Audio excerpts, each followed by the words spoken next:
Bonjour à toutes et à tous. Saviez-vous que notre manière de communiquer n'est pas seulement influencée par ce que nous disons, mais aussi par notre position de vie et par celle de l'autre?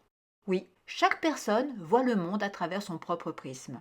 Alors, pour mieux nous comprendre, pour mieux échanger, il est crucial d'apprendre à connaître ses positions et d'adapter notre communication.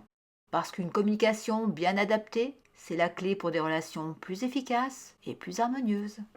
Commençons par une illustration au bureau. Regardons l'image de gauche. Nous voyons des personnes en désaccord.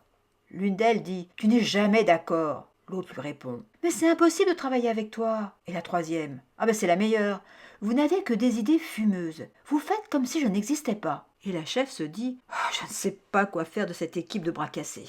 L'idéal serait que l'équipe se transforme dans la situation de l'image de droite, où nous voyons des personnes qui travaillent ensemble, dans une bonne ambiance. Elles sont sereines et souriantes. Alors comment passer d'une situation de mésentente à la collaboration? C'est une histoire de position de vie. C'est ce que nous allons voir maintenant. Imaginez pour un instant que chaque personne avec qui vous communiquez porte des lunettes spéciales qui influencent la manière dont elle voit le monde et interagit avec. Ces lunettes sont les positions de vie et elles déterminent comment nous percevons les autres et comment nous nous engageons avec eux. Regardons la première position de vie. Je suis OK, tu n'es pas OK. C'est la position de ceux qui voient les autres comme inférieurs ou moins capables, comme si les autres étaient toujours en erreur. Ce type de communication crée des tensions et des malentendus. Par exemple, imaginez un patron qui pense que ses employés ne comprennent jamais rien. Pas très motivant, n'est-ce pas?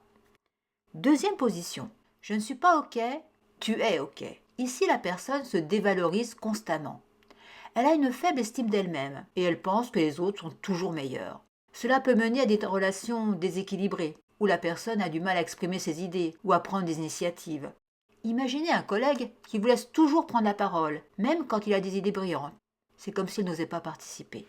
Troisième position de vie. Je ne suis pas OK, tu n'es pas OK. C'est la position où personne ne se sent bien. Les relations sont marquées par la méfiance, le jugement et souvent le rejet. Les gens qui adoptent cette position ont une vision pessimiste du monde. Et c'est un peu comme un groupe où personne ne se fait confiance et où chaque interaction semble être un combat.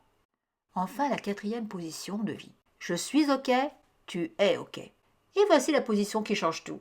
C'est la position où on se voit soi-même comme digne de respect et où on reconnaît l'égalité chez l'autre. Ici, la communication est ouverte, bienveillante et respectueuse. Les relations sont plus harmonieuses et constructives. C'est la position que nous devrions tous essayer d'adopter. Prenons 4 exemples pour mieux comprendre. Premier exemple. Vous êtes dans une réunion, vous acceptez une proposition qui ne vous convient pas. Quelle position de vie est illustrée dans cet exemple? Je vous laisse réfléchir.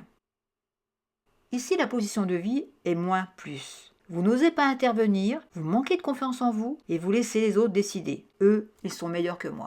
Deuxième exemple. Lors d'une discussion, vous interrompez l'autre et vous minimisez ses idées. Je vous laisse réfléchir. Ici, la position est plus-moins. Vous vous sentez supérieur aux autres. Vos idées sont meilleures que celles des autres. Troisième exemple. Vous essayez de comprendre le point de vue de l'autre pour trouver une solution satisfaisante. Je vous laisse réfléchir.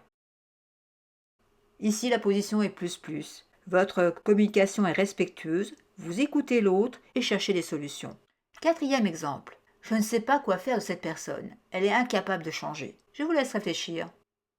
Ici, la position est moins-moins. Vous vous sentez incapable de changer l'autre et l'autre n'est pas capable de changer par lui-même. Il y a un sentiment d'impuissance et une vision négative de soi et des autres. Finissons par une question subsidiaire. Et vous, quelle est votre position habituelle de vie? Alors que vous soyez en position OK, OK ou pas, ou position dite plus, comprenez que tout est question de perspective et changer de position peut transformer votre manière de communiquer et de vous épanouir dans vos relations. Alors comment y parvenir à cette position plus? D'abord, il faut prendre conscience de la position dans laquelle vous vous trouvez. Soyez attentif à vos émotions, à vos réactions, à vos comportements et à votre vocabulaire. Changez votre langage en remplaçant les pensées négatives par des pensées plus positives. Pratiquez l'empathie et l'écoute active. Équilibrez vos besoins et ceux des autres. Il est essentiel de défendre vos intérêts tout en respectant ceux des autres. Ma façon de communiquer, qui est positive, va avoir un impact sur l'autre. Cela va l'aider à évoluer vers une position positive. Alors, quelle sera votre première action pour passer en position plus plus aujourd'hui? Le changement est en chacun de nous. La position plus plus est une réalité que nous pouvons atteindre à chaque instant si nous avons la motivation d'y parvenir.